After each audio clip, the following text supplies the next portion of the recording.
whatever is, and this kind of ties in with the two previous, whatever is going to continue to help me sustain my recovery, and not only that, help me to be the better me, the better version of me, so I can do better, be better, right? Both on all levels, physically, mentally, emotionally, spiritually, then why not? Right. Hey, how you doing? In this episode of Real Recovery Talk, we have on Ben Harrison, who was in fact on the show a while back. I don't know what episode, but you can go back and find it.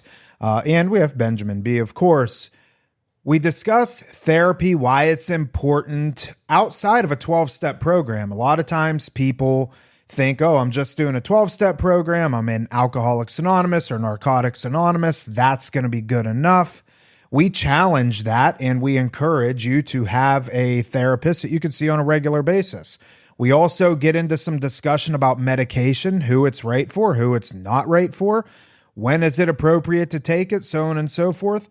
I do say none of us are doctors, so you cannot take any of this as medical advice. It's just discussion that we have amongst ourselves.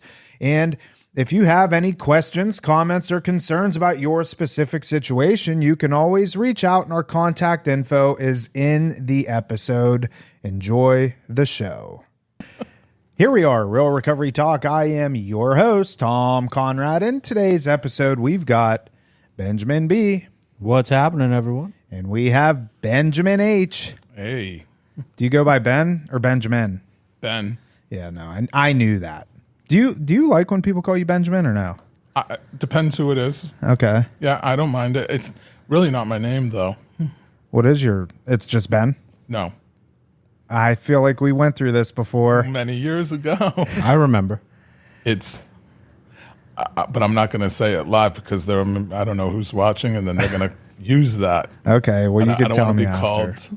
I'll tell you later. All right. But I do like Benny, though. Benny. Mm-hmm. All right. See, I hate that. No, I like Benny. It's like the dog movie. I don't know why. That really bothers me. All right. The only one that gets away with it is Nick calling me Benny. Yeah. Oh, no. He calls me Benji. That's what it is. He calls Benji, me the Benji, dog. too. I feel betrayed. Hey, listen, first things first, thank you for tuning in on the podcast app, whichever one that you choose to use, and thank you for watching on YouTube. In the end, if you have any comments, questions, or concerns, you could always reach us, Tom at realrecoverytalk.com and Ben at realrecoverytalk.com. And ultimately, we want to help you turn your mess into your message. Right, Ben? Yes, sir. Right, Ben? Yes, sir. All right. How you been? I've been good. Ben. All right. It's good to be back. Thanks. Yeah. So this is going to be fun because we have two Bens. If you haven't been able to figure it out yet. I don't know why we're making a thing of it this time because we didn't the last time. Yeah. All right. I got to gather myself. This is the second time that Ben H has come on the show. And honestly, the first time I remember it was a really, really interesting and intriguing episode. And we did say at the end of that one that we were going to have you back on. And here we are. I don't remember what episode that was. And it could take me quite a bit to figure it out. So, let's just get right into it, Ben. We talked about, I think a couple days ago, a couple of different ideas in which the direction we were going to go in. Mm-hmm. And obviously it's organic, so it can kind of spiral into whatever direction that it may. But we were talking about like the importance of counseling to a certain degree outside of a 12-step program because there's only certain things that you can get inside of a 12-step program, and we tell that to people all the time. So I think that's a good topic, at least to start. Sure. What's your thoughts on that? Well, so I can answer this personally as well as from I guess you could say from a sponsor's perspective as well as a professional perspective. So, my thoughts on it are this, is that I've been around the program long enough to know that over the years there's like this stigma of, oh, you know what? I've gone through the steps. I'm sponsoring. I'm good now, right? And life will get good. That's that's our promises. For our listeners, to clarify, how long have you been in the program? I've just celebrated an anniversary last month, so we're just a little bit over 21 years. Yeah, Wow. How old were you when you got sober? 30. Okay. I just wanted to put emphasis on the amount of experience Ben does have. Well, thank you. And so in my first year, it was like triage when I look back on it. It was like, once I made that decision to stay sober, or that I was going to be sober, I don't know about staying sober this long. This certainly was not on the radar, but at least being sober, right? Life got good. The promises started coming in after that first year. Things, and some of them were quickly and some of them were slowly, just like it breaks it down. And then my third year is when I was in relationships and kind of navigating life as a sober person while still working a program. And then things came up.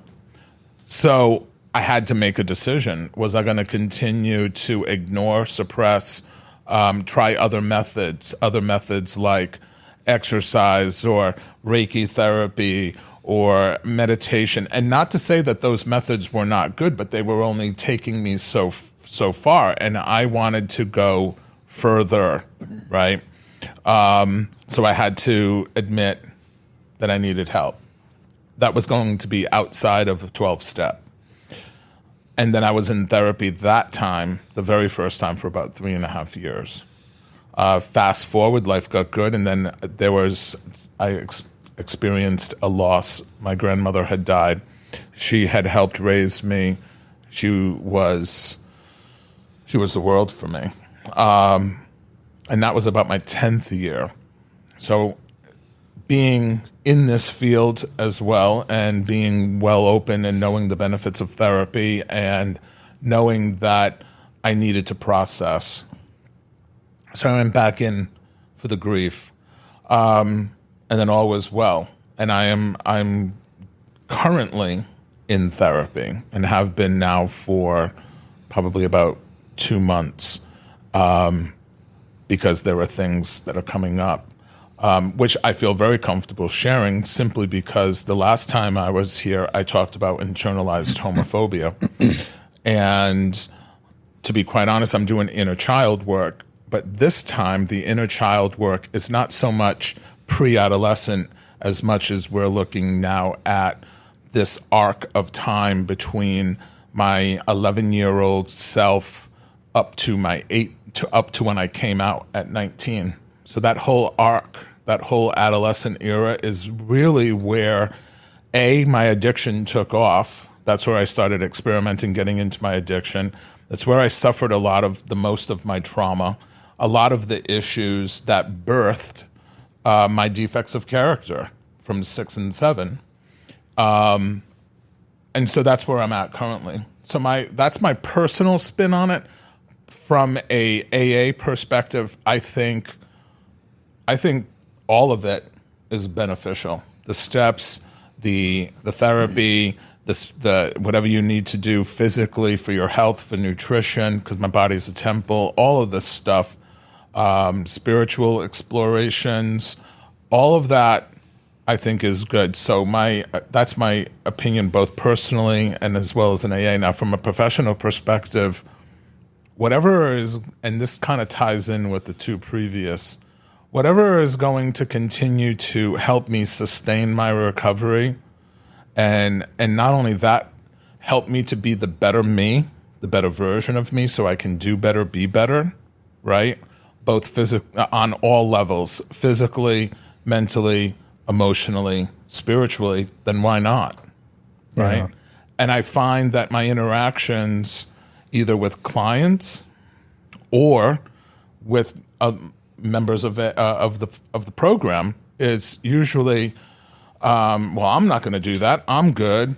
I worked the steps thoroughly, or you didn't work the steps thoroughly. That's why you needed to go back to therapy.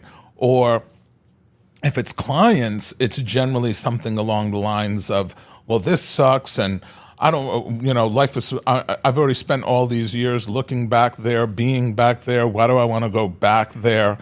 And you can't, if you could just take them on a journey, kind of like, this is what your future would look like if you didn't, right? And get them to see the benefits of the therapy. And most of them come around. I think our clients here come around and they really warm up to it, and they do some deep diving that I think is super beneficial. Certainly not deep diving that I did when I was at their level. Right. So I really applaud their commitment. There's a lot of, for whatever reason, and I noticed this in the beginning of my sobriety journey, that because all three of us here went through a program, treatment, Where did you go? Did you go to Hanley? I did. Yeah. Yeah. See, I got a good memory. Yes, you do. Where I was going with that is I remember a couple of instances, and it really kind of pissed me off. And there's people out there that actually preach this message that if all you need is AA. Right. All you need is the 12 steps. Mm-hmm. All you need is a sponsor. And if you do that, and you alluded to this just a minute ago, if you do all of those right, you don't need a therapist or you don't need treatment. Mm-hmm. Because there was, I remember a specific instance where it wasn't me, but it was somebody that I was in IOP with, intensive outpatient. We probably had 4 or 5 months of sobriety at that time. And he had to go to group, obviously, in the evening. And I remember him saying that his sponsor was giving him a hard time about missing a meeting because he had to go to group. Mm-hmm. And the sponsor said something to the tune of, if you do AA, this whole IOP thing is a bunch of hogwash, per se. I don't remember exactly. This is many years ago. But it stuck with me, all these years later. And even today, I mean, I know that there's sponsors out there, there's people in the program that really believe that.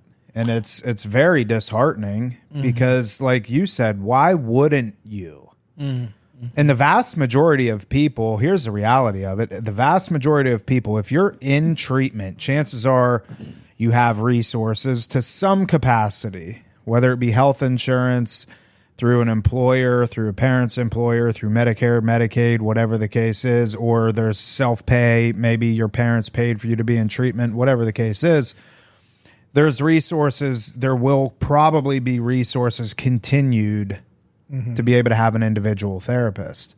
But if they get this message of, well, all I need is a sponsor, a 12-step program, and meetings, why would I waste the money on that?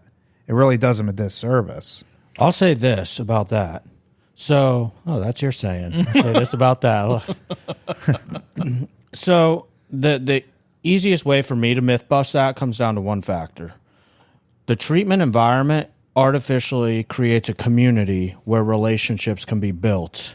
It shows our clients that you can have intimate relationships as far as like men with men and being vulnerable and women with women, whatever the case is.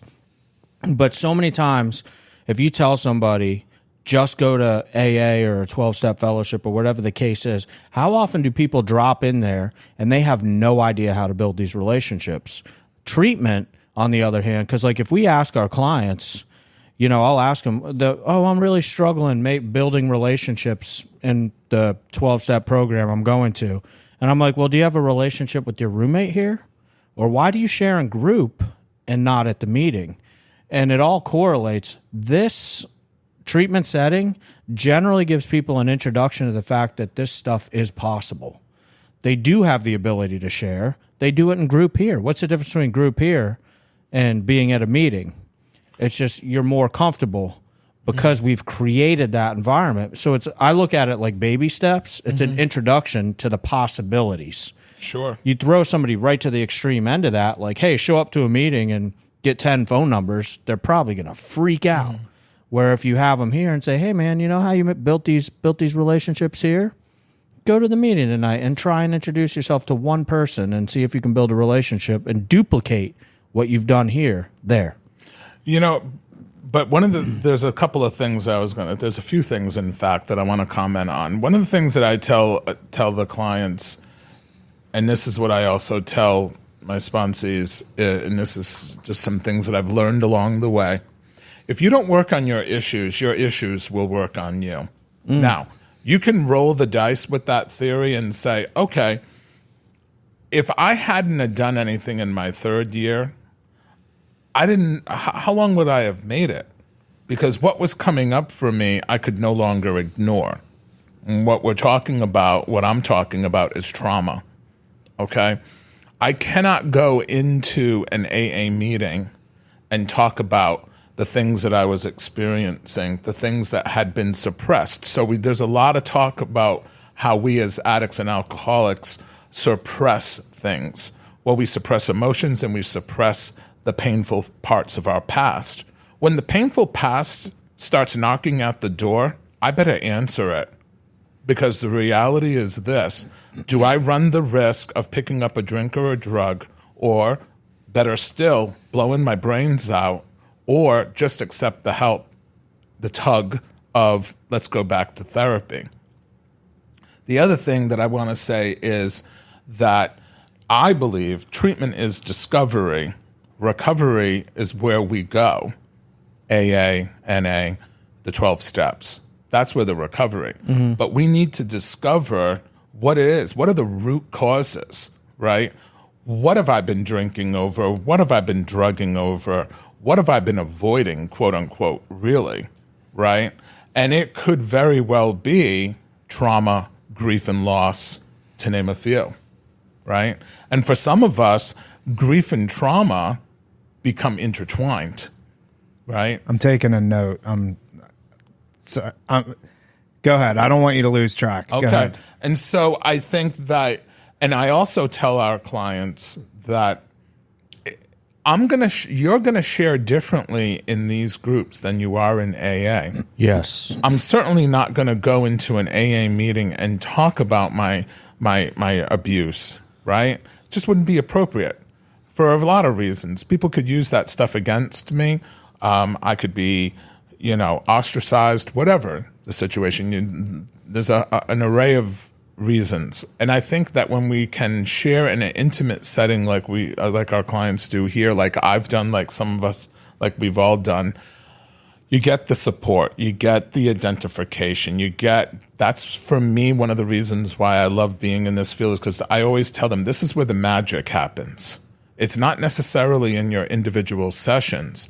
You may feel a little more, quote unquote, comfortable one-on-one, but when you can come to group and open up about these painful things, it evokes something in someone else. It invites them to do the same. What we're talking about here is vulnerability, real intimacy. You talked about connection. I think that's where that begins, because when I share about my ugly past, someone else shares about their ugly past, because maybe I did it or maybe they did it, so I can do it. So it sparks something and it creates this connection. So now we're connecting beyond the fact that you're an addict and I'm an addict. Now we're connecting on a human level because you see me and I see you, right? A lot of relationships that are built inside of treatment, chances are they're one of the first healthy relationships that you've built with anybody. And we're not just talking about romantic relationships. I guess friendships is probably the best terminology to use. And I'll just reference myself. Everybody that I thought were my friends whenever I was out, drinking and drugging, they really weren't. And not saying that they didn't want to be we were friendly and stuff like that, but the relationship in and of itself wasn't built on anything other than, hey, we're meeting down the bar at 5:30, see you there. And that was probably the only thing that connected the two. Yeah. Right? We'd go there, drink a bunch of beer, shoot pool, listen to music, and then, all right, I'll see you tomorrow. There were never any until you got about 12 or 15 beers in each of us, and then it gets emotional and you start talking about all the world problems and stuff like that. But it's all alcohol fueled, banter. But when we come into treatment, and not even just treatment, but sobriety in and of itself, and you start meeting people and you're not behind the veil of alcohol and drugs, and neither are they, you start really seeing people for who they are and what they are and stuff like that. And a lot of times that happens first inside of treatment. We got a lot of young guys here right now, and you can see they're bonded. There's almost like a brotherhood type mentality. There's no doubt in my mind that, they would probably take a bullet for one another, and they've only known each other for 30 days. We had a recent incident, I think is the right word. Incident. A few weeks ago. And I'm reluctant to share this, but I think I should because it's necessary. We had a client bring drugs onto the property. And this does not happen for us very often. And when I say very often, a handful of times. I can count on one hand how many times it's happened in the last 5 years. Yeah. And it played out just the way that it was supposed to. Because the community was so strong, it was within 10 minutes, we were made aware of it, and we got to handle the situation the way that it was supposed to be handled. Well, because there was, I think, they... Pull that mic closer to you. We or they, or a combination of both, have created a safe space, a supportive space. What they did with that, I think, is made it their own, right?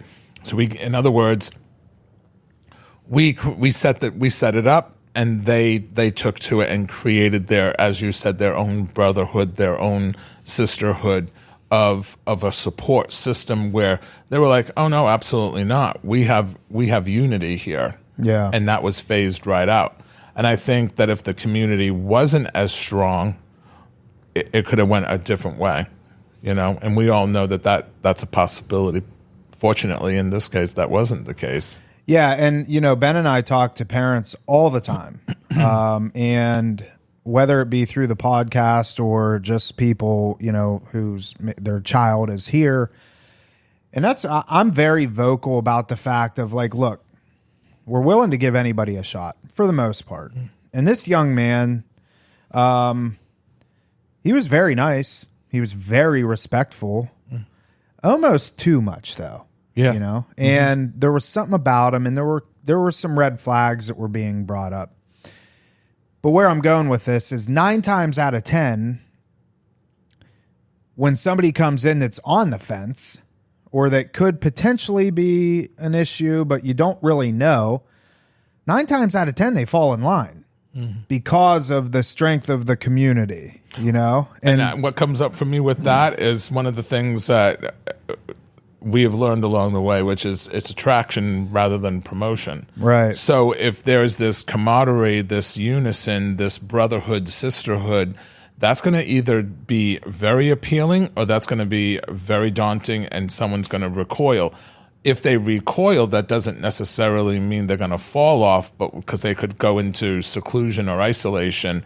And that's where the community comes together and lifts that person up, because we've seen that, right? Or it's going to be what we've seen very recently, and it's going to be like, absolutely not, and I'm going to go this way. Yeah. I always tell the clients, too, we've created a culture here. Correct. And this is the truth. I'm going to go ahead and say it. The staff is always the last to know. The clients know more about what's going on intimately with each other than we do. Yeah. They see each other's behavior more than we do. They when they're in a bedroom, say with their roommate, and there's 2 beds in a room, some of the discussions they have with each other, they see their true selves. And the next day after that incident, I sat down with the clients. I was running a group the next morning, and and this is what I love about it is you can be honest. And I sat down and I said, guys, and more words than this, but I was like, I'm really frustrated. This does not happen at Rock. People do not bring drugs like that onto our property. I can count on one hand how many times in the last 5 years. And I said this respectfully, but I said, look, I understand people relapse. I said, I'm a guy that went to treatment several times. But I did say, have some pride. If you're going to get high, don't do it here. Man up. You want to smoke crack at the crack house. Don't bring it into a place where people are trying to get clean and sober. And also on the flip end, I also recognized all the gentlemen that were involved that, you know, one kid admitted, he's like, God, you know, if everybody else wasn't there, rallied around me, I probably would have said, hey, let me get some of that. Instead, the group of them got together and did the right thing. You know, so it comes down to the culture that's built. And they all genuinely, I believe genuinely, all our clients at least like the idea of being sober. They might not quite be there yet, which is okay. We can't expect that of everybody that walks in the door. But they do hopefully respect the community that wants to be sober.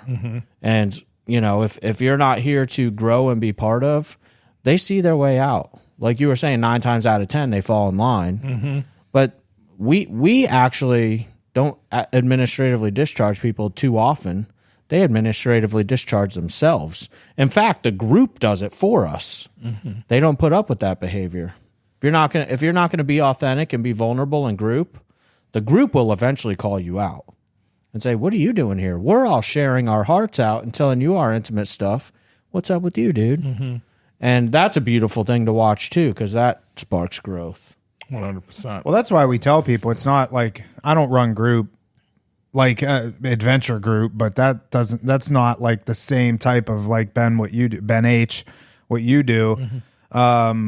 You know, you run all the groups or a couple groups here that are inside 4 walls. Like there's a method and stuff like that. But there's a level of intimacy too. But what I was going to say is, and speak into this, like it's their group. 100%. And I tell them that. I was like, this is your group. You're going to get from group what you bring to group or what you're willing to listen to, right? So you form the group. They always thank me at the end. Oh, thanks for a good group, or, you know, thank you. And I'm like, no, thank yourselves because you all did the work, right?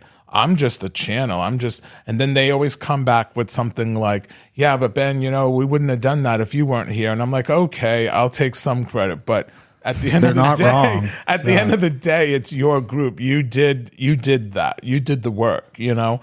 But I think that that's only going to happen if there's trust, right? And if they feel safe.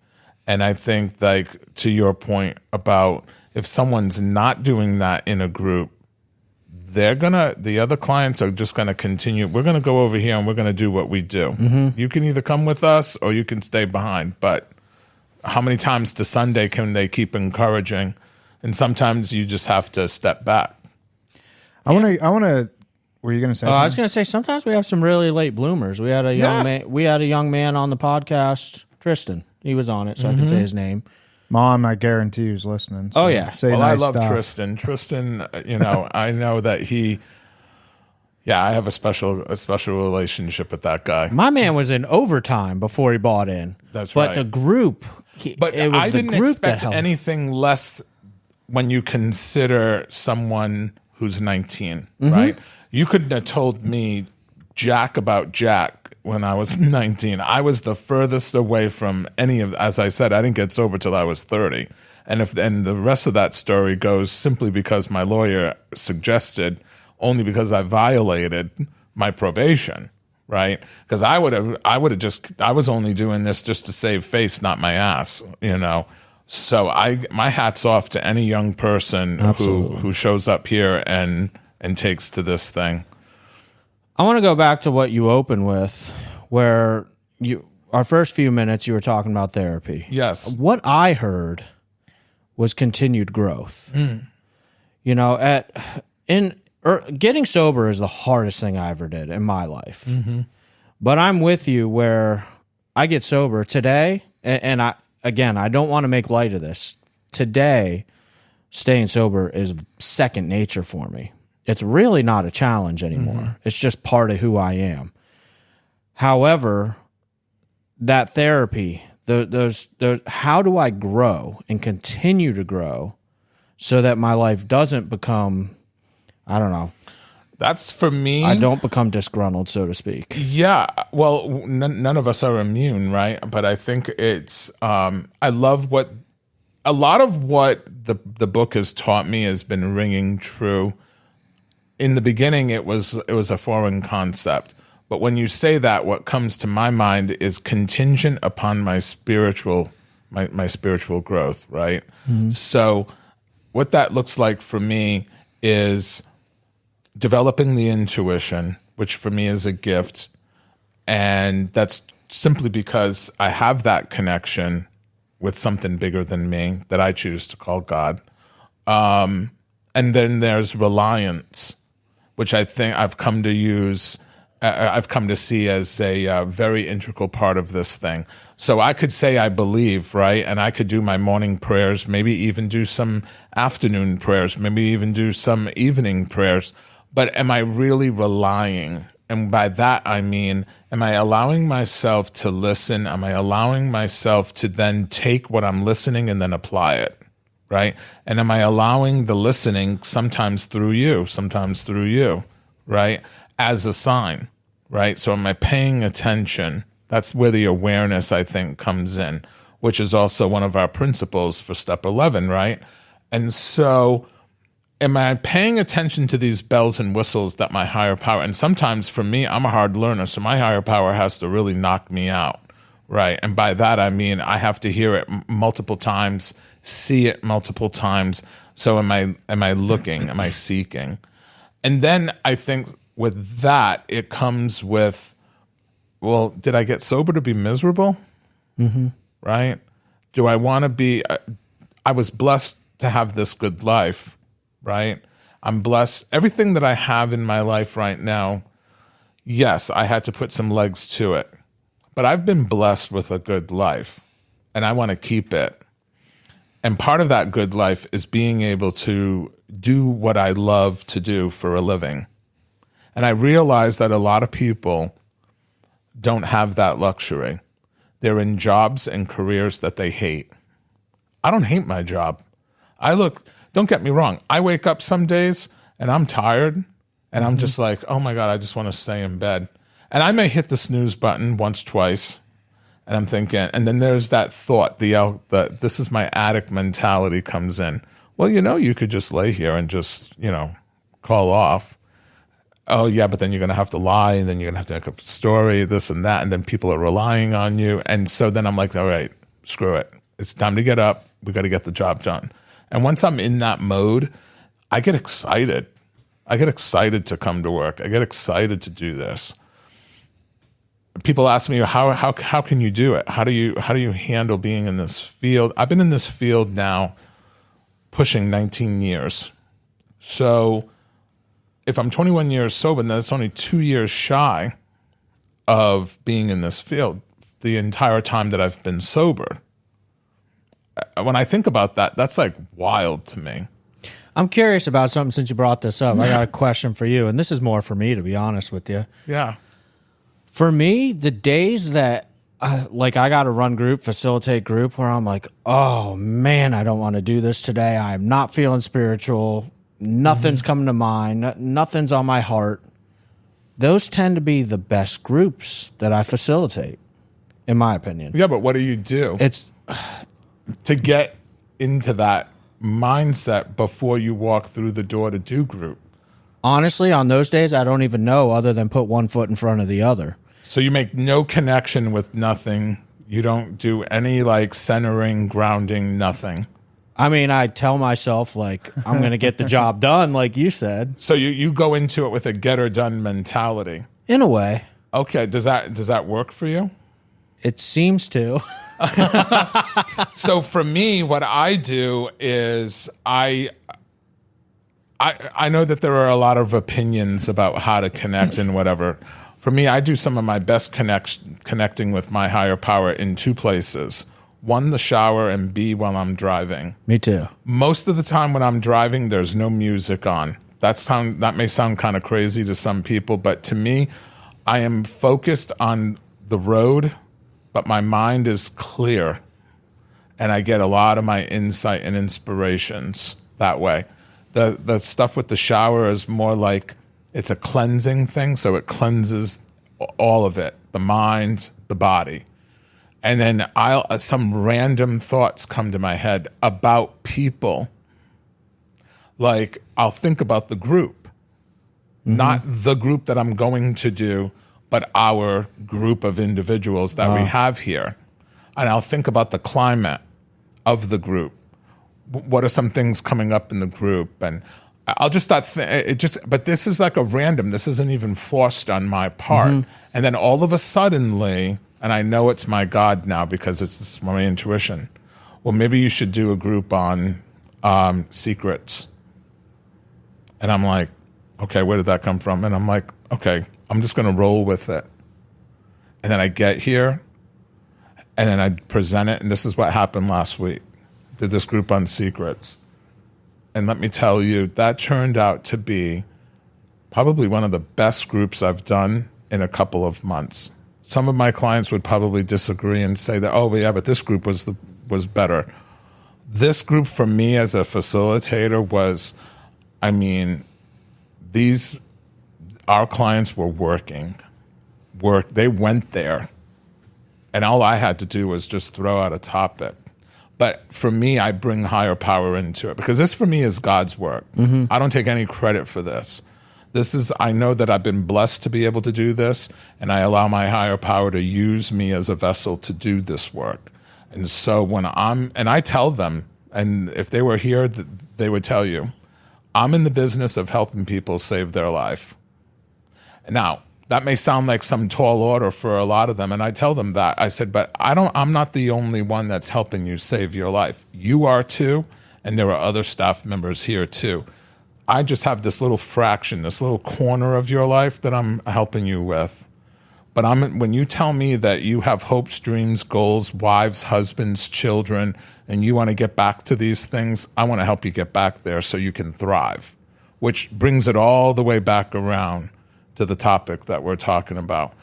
Somewhere along the line in my life, I wanted to thrive. I was like, getting sober, this can't just be what this is only about.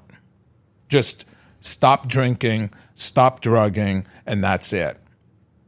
I started seeing too many people in the rooms do just that and turn dry or go back out.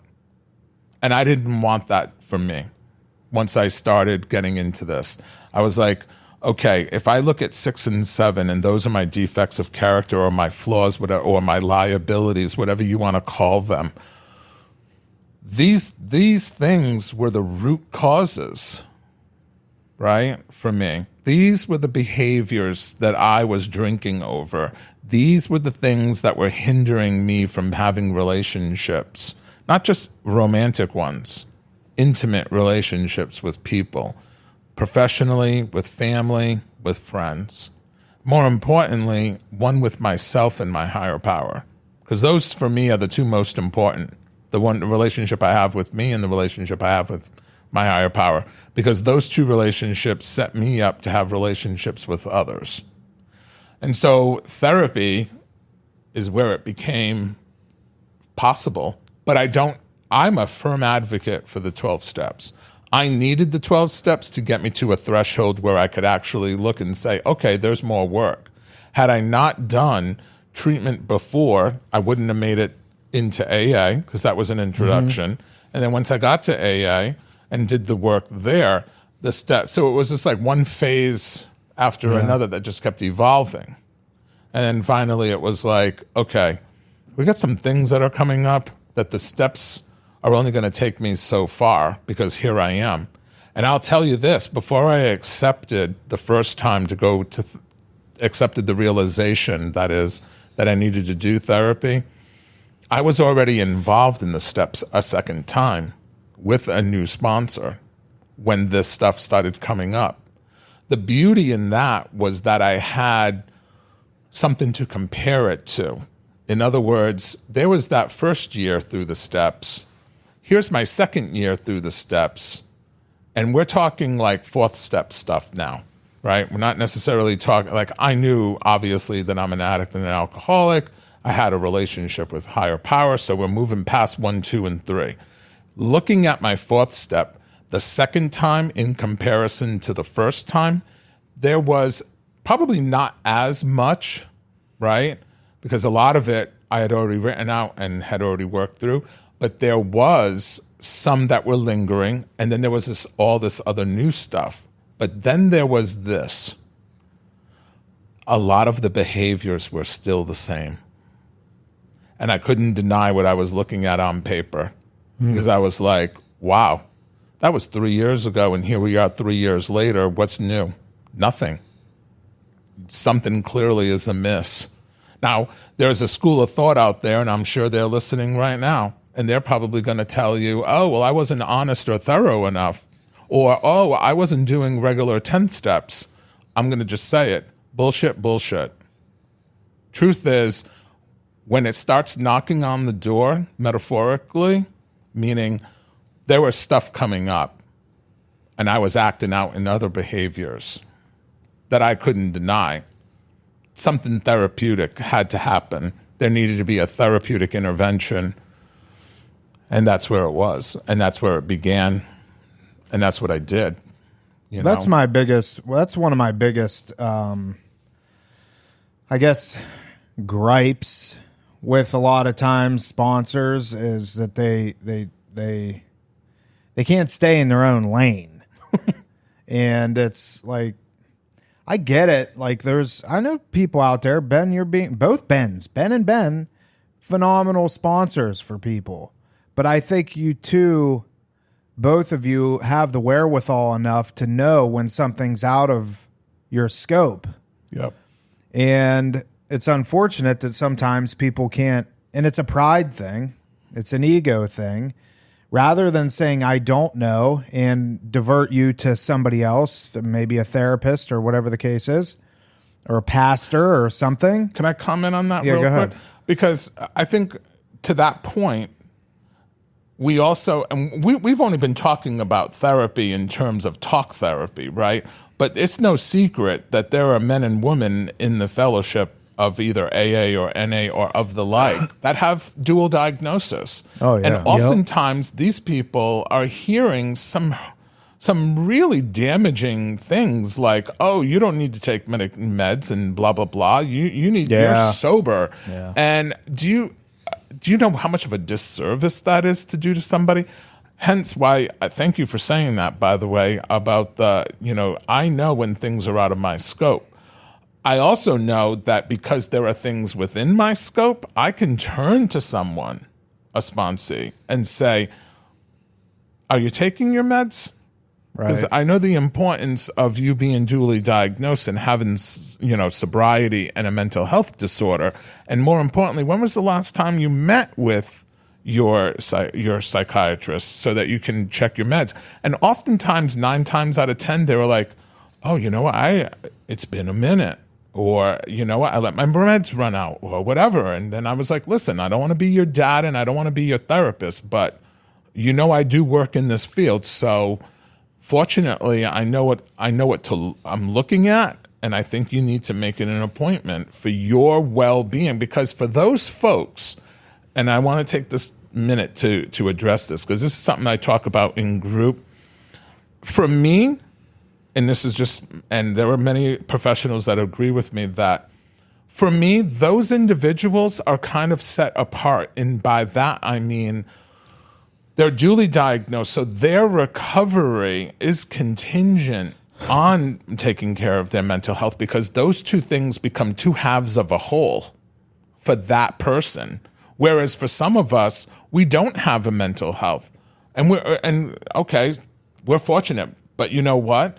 To be sitting there saying to someone who is duly diagnosed, you don't need to take your meds, you're doing a serious disservice to someone, because unfortunately, that could be the person who then finds themselves wanting to harm themselves, right?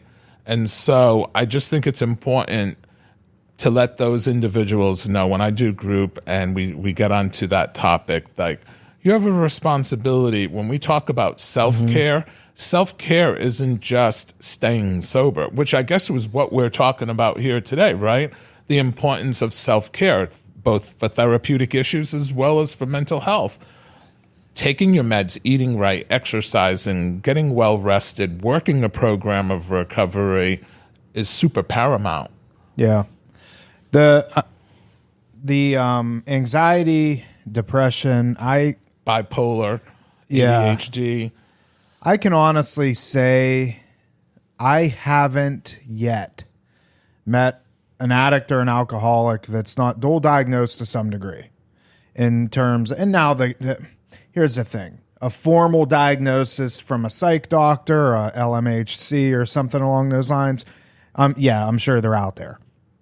But the vast majority of us, if not all of us, have some level of depression, or have had some level of depression or anxiety. Those are generally the two that, come with every sort of addiction, right? Because generally speaking, a lot of times that's what we're using the substances to mask, is depression and anxiety. I agree with you 100%. And I think let's kind of reverse it. I've seen situations where you have the opposite, where you even mention, hey, let's maybe try and taper back on some of your meds, or, let's try a med change or something along those lines. And they're like, oh my gosh. And then they're like, totally spin out of control because they've become so dependent on medications and stuff like that. Well, and I think that in defense of some of those people, there's a level of fear that happens where they're like, oh my God, like, am I gonna go off the rails again? Yeah. I've already been there. I don't want to go back to that again. Well, the anxiety, and I'm not saying like, I'm talking primarily anxiety, depression. Yeah. You got a bipolar disorder, a schizoaffective, or something along those lines. Obviously, you got to medicate appropriately. But when I see people that have anxiety and, okay, you come off of the Xanax, you come off of the Valium or the Ativan or whatever. Now you're on, Klonidine or some sort of like boost. What is it called, Ben? Boost bar. And Vistarol. Yeah, Vistarol. And then you're taking a Seroquel at night so you can sleep, and it's not, we call it the treatment starter pack. You got a Trazodone, Seroquel, Vistaril, Klonidine, you know what I mean? And they become dependent on these sorts of things. Well, and I think if we're going to have this conversation, there's something else that needs to come, we need to talk about relating this, is that oftentimes, unfortunately, some people are misdiagnosed. Yes. Yeah. So often. They're receiving these diagnoses when they're coming right off a run. Right. And God bless them, they're like sitting there in a detox and they're being assessed. I mean, we all know, at least us three anyway, know that one of the symptoms of withdrawal is going to be anxiety and depression. Is this person being properly assessed at this point? Is this just withdrawal related, or is there a history? And that's why it's important, I think, that when these people show up to these detoxes, that they do bring their medical records, especially if there's someone who quote unquote has a history, because if the history is there, then it's there, right? But if I'm just this regular kid coming in who's never done this before, I could walk out with a boatload of medications that I don't even need simply because I'm going through withdrawal. And we see that often. You see a lot right. Of, yeah. Unfortunately, we do. And this ties into why I believe our program's so successful, because generally people do a detox / residential level of care, lockdown, full medical, and then they come to us for an additional 90 to 120 days. And I just had a phone call with the mom the other day where her daughter's been struggling and seeing a psych doctor, and the psych doctor is seeing her once every couple weeks for 10 minutes, throwing medications.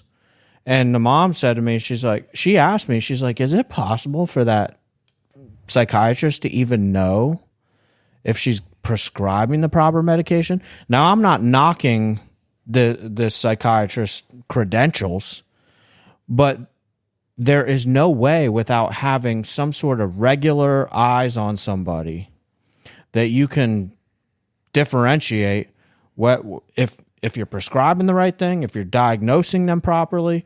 And I always talk about this, we haven't talked about it in a while, but getting somebody zero baseline, because you were talking about the detox starter kit.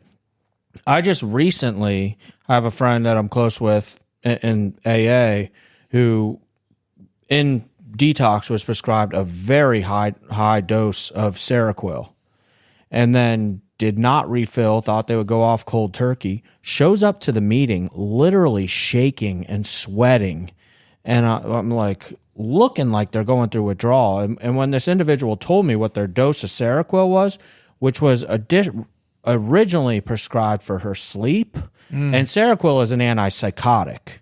Maybe going through detox, people act psychotic. I think everybody does to an extent. But to be on it for as long as this individual was at such a high dose, and now here they are with all this sober time and having to go through this, it made me a little angry, to be honest with you. I'm like, this poor soul. Well, and they don't give Seroquel because people are psychotic. They give it to them because it helps you with sleep. I mean, when I went to detox or treatment, it was I was out at the cigarette section, and I saw some people kind of like they look stoned, you know, their eyes are all glossed over, and I'm like, what the hell are you guys on? And they're like, oh, we just took our Seroquel. I'm like, what's that? And they're like, well, it's a sleep med, and I'm like, huh. So what do I do? The next day I go in, I meet with the doctor. I'm like, hey, I got a tough time sleeping. Whoop, 100 milligrams Seroquel at night. And I took that first one that night. The nurse I go to med station. She gives it to me. 30 minutes later, I'm out there smoking a cigarette, and I go to stand up. My knees are knocking. I feel like I'm going to like just fall out. And I'm like, whoa. And I took it every night for 6 months. And I became dependent to a certain degree. Not to the same degree as I was booze, but it was something that I looked forward to. I'm like, man, I can't wait to get my Seroquel tonight and just eat all the food and go and pass out and wake up the next day and do it all over. You know, it really was, it was, and I man, well, they call it the Seroquel munchies, you know, and I put on probably a solid 40, 50 pounds. And I'm not saying it can't be helpful, because it can be helpful. Well, and I'm a big advocate for mental health. I think that if it's properly assessed and diagnosed, diagnosed, right, then by all means, that goes back to what I was saying about the dual diagnosis and the importance of self-care. But again, if I'm just a guy coming up off the streets from a run, don't prescribe me a bunch of things that of course I'm going to look anxious. Of course I'm going to look depressed. But let's reevaluate this, say, I don't know, after 10 days, and I get over to a PHP and I meet with medical. Now I'm past. Now that's where it can get a little wonky too, because now am I in post-acute withdrawal, right? And but again, if I have a history, I think that's what sets it apart. If I have a history of depression or anxiety or bipolar or ADHD, then I can't deny the history. Assess and reassess. Because the other thing is, too, this process could go on over years. Sure. And going back to this topic originally coming up, who's not to say 3 years down the road, all of a sudden you have depression? Well, because of age or brain changes? Thank you for bringing that up. What I didn't tell you both, and I guess you could say the world, since we're on this podcast, is this. All right, so let me dial it back. I go to treatment. In my treatment, I get diagnosed with anxiety and depression. That's not a major thing, because on some level, I think I knew I was depressed and anxious before I knew that I was an alcoholic. So let me just say that that was just my feeling. I didn't know I didn't know the rhyme and the reason and how all that came together. It was just something I knew. But I remember telling the medical provider at the treatment center, I don't want another label, and I don't want to take these meds for the rest of my life. Well, I was informed, well, you don't have to, and we can monitor you and taper you down, and, because you're going to be coming back for the IOP. And I was like, okay, great. And that's just what happened. I was living in the halfway, and by that time, coming up on a year, I was like maybe 2 months shy or whatever, I started going on a taper down, and next thing you know, all was well.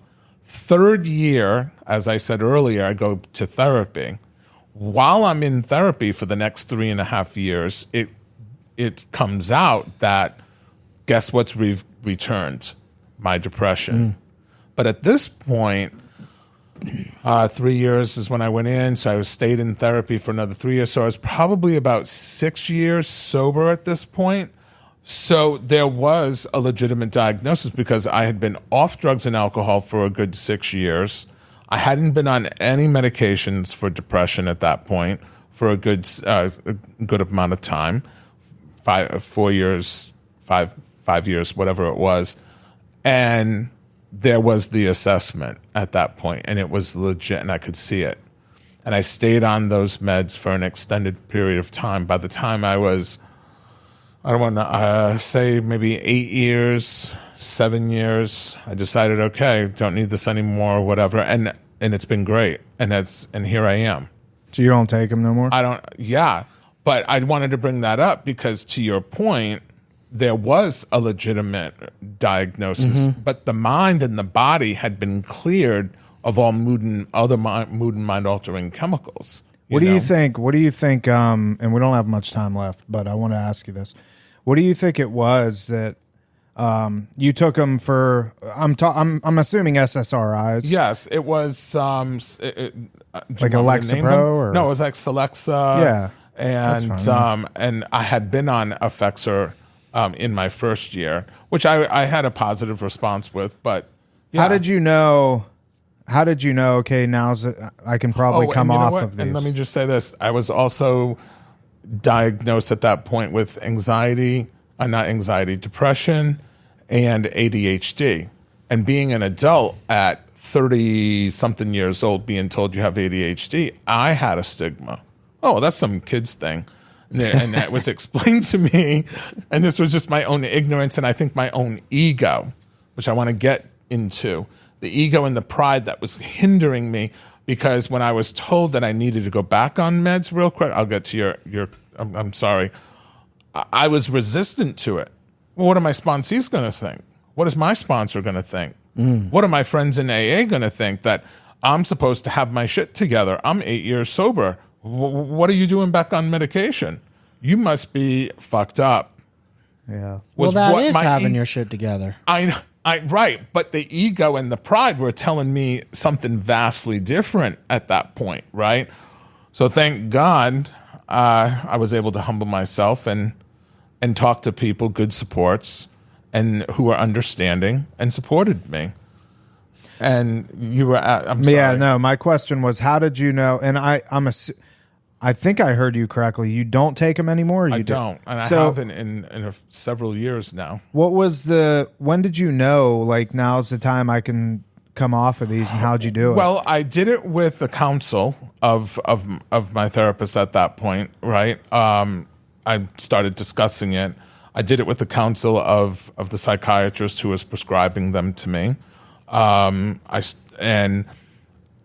her assessment of me from, because we were doing medication management. And so each time, and I started to feel different. And by that, I mean, I had changed my diet. I had changed, hence my lifestyle, right? One of that consisted of exercising, sleeping right, meditation, and diet was everything. Diet and exercise were everything at that point, and still have been.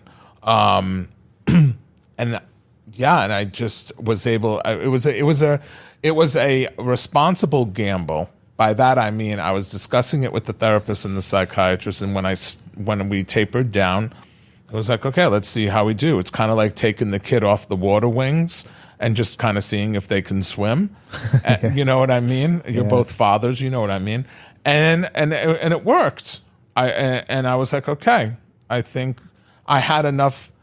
I had developed certainly enough coping skills. I was still in therapy, so I was still under the. If we needed to, I could always go back. Right. You know what I mean? And that's just how I knew.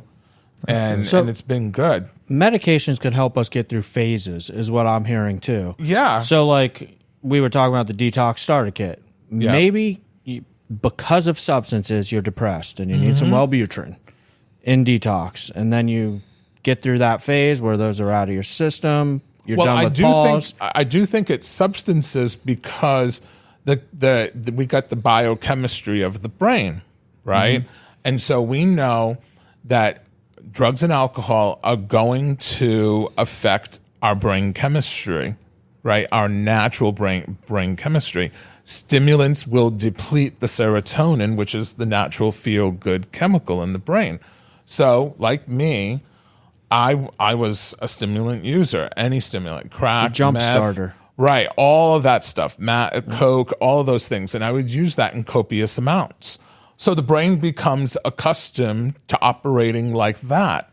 Then you take away the drugs and alcohol, and then the brain is naturally having to figure out how is it going to reproduce those chemicals. I'm putting this in very lay terms, but you understand what I mean.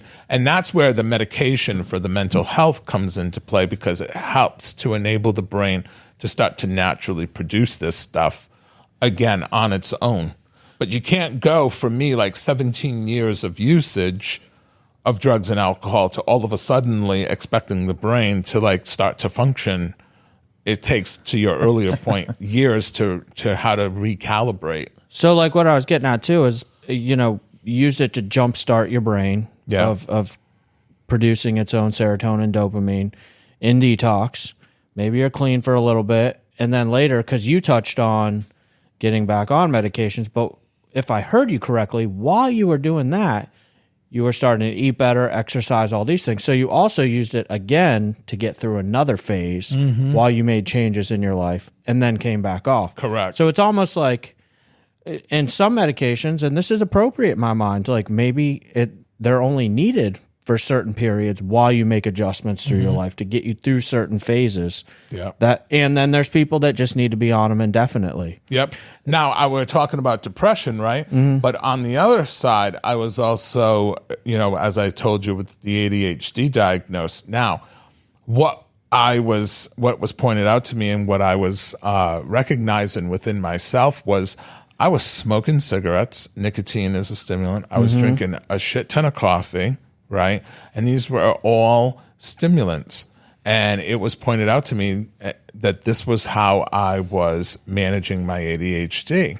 Oh, so it's like another mini detox. Correct. So once I cut back on I didn't stop with the cigarettes, but not until just about 2 years ago. But anyway, I cut back on the amount of my caffeine intake.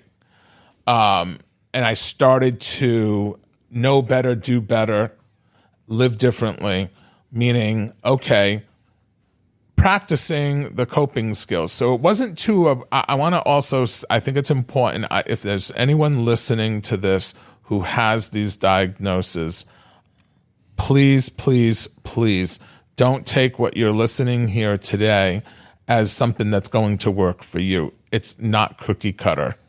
Yes. It's not cookie cutter. Yeah, none of us are doctors. Yeah, we should have said that a long time ago. No, but I feel the need to say that now, that none of us are doctors, but I'm only speaking from my experience. But if anything of what I'm saying is helping you, hear that I went under the care of a psychiatrist and I was under the care of a clinician, a therapist, who guided me and brought things to my attention and helped me with this. This wasn't something that I did on my own. Right. I like using things too. We I know we got to be quick. 2 minutes. 2 minutes. One thing that I see in the treatment process too is there's one case that comes to mind. We had a young lady come in here with 14 medications, 14, and she was crazy off the walls. And going back to that reassessing, reevaluating, at some point we were like, whoa, something's way off here. Through the doctor, brought her down to one medication, and all of a sudden that medication by itself worked great. Yeah. There were so many drugs in her body by previous psychiatrists and doctors. Who knew what was working and what wasn't? And each one was to address a different symptom, and it's probably a symptom caused by the previous medication. Sure. And so, again, But that's why I think it's important to get with a provider who's well versed with our kind of people being addicts and alcoholics. Not every provider is well versed with addiction. And that's not for me to hate on any doctor at all. But there are some doctors that specialize in other things and don't pay attention to the addiction piece of their training.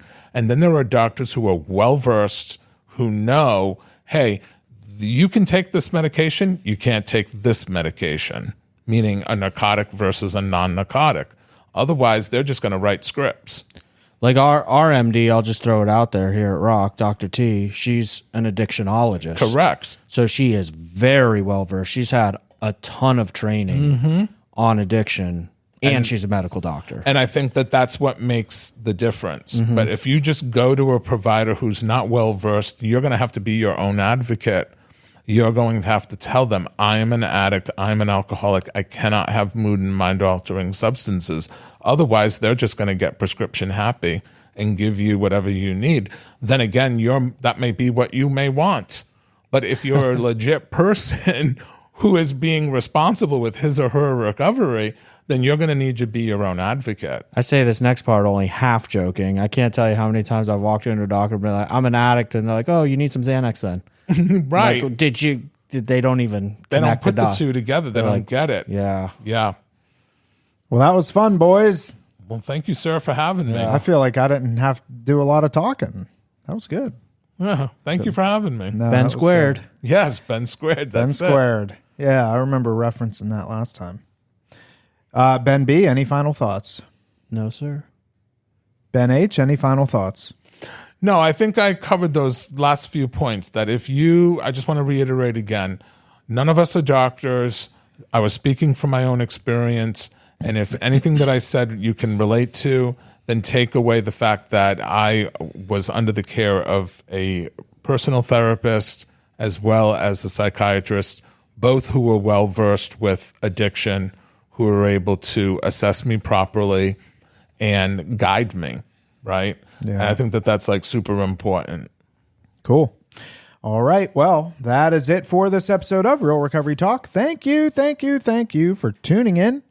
In the end, if you have any comments, questions, or concerns, you could always reach us, Tom at realrecoverytalk.com and Ben at realrecoverytalk.com. And ultimately, we want to help you turn your mess into your message. That is it. We will see y'all later.